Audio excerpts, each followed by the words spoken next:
This sounds like it's Back to the Future. Is this going to work at all?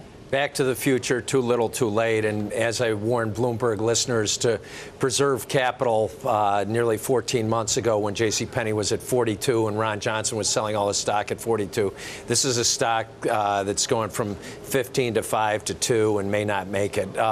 It's a good change, but a good change. Why? Okay, so we even if JCPenney isn't going to make it long run, you believe, why might this not be a bad idea in the short run?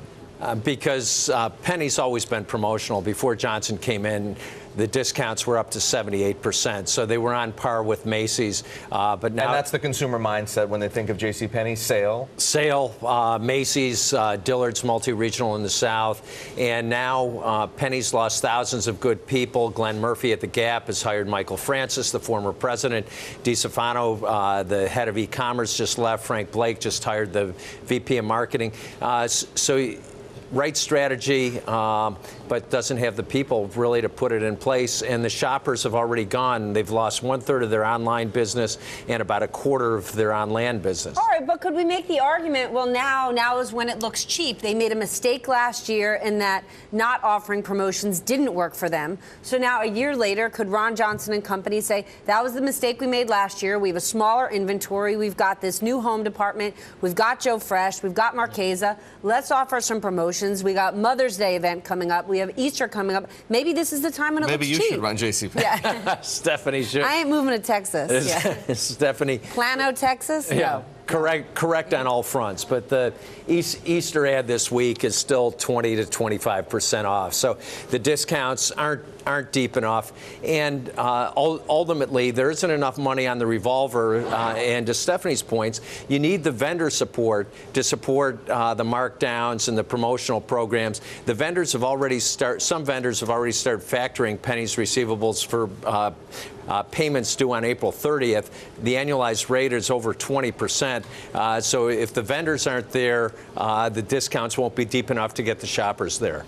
So if I understand what you're saying, JCPenney is going to start running into trouble with inventory soon?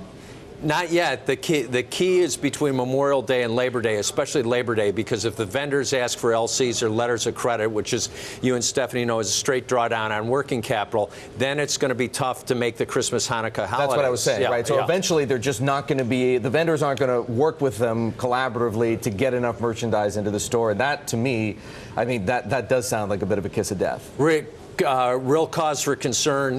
The one wild card is Penney could be a REIT, try to do sale leasebacks with a lot of their property owners. But on the other hand, Simon defaulted on a $78 million bank loan in one of the bigger, better malls in outside of Pittsburgh last year that was co-anchored by Penney and Sears. And even though it had a Macy's and Dick's Sporting Goods, that's a bad barometer in terms of customer counts, because the vacancy rate in that mall dropped to 70% because Penney and Sears weren't cutting it.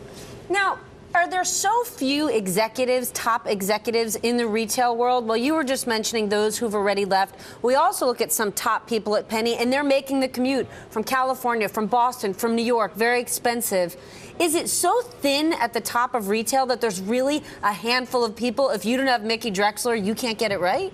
It's thin at the top of JCPenney. It's not thin at the top of retail. Where it's thin is executive search. So executive search keeps putting in this collection of less capable people in all these retail chains where they're quite capable people. But why are they so incapable? I feel like when you look at banking, right, there's this bench of endless bankers who are saying, I should be the next CEO of this joint. I should be the next head of banking. And here we're talking about retail, which just doesn't seem that complicated, yet we can't seem to find anyone to get it done right. Well, there's a whole collection of people who have turned around Penney and Sears before. Alan Questrom, Vanessa Castagna, Bob Mettler, Arthur Martinez, Liz, Liz. And they just can't get the right people in?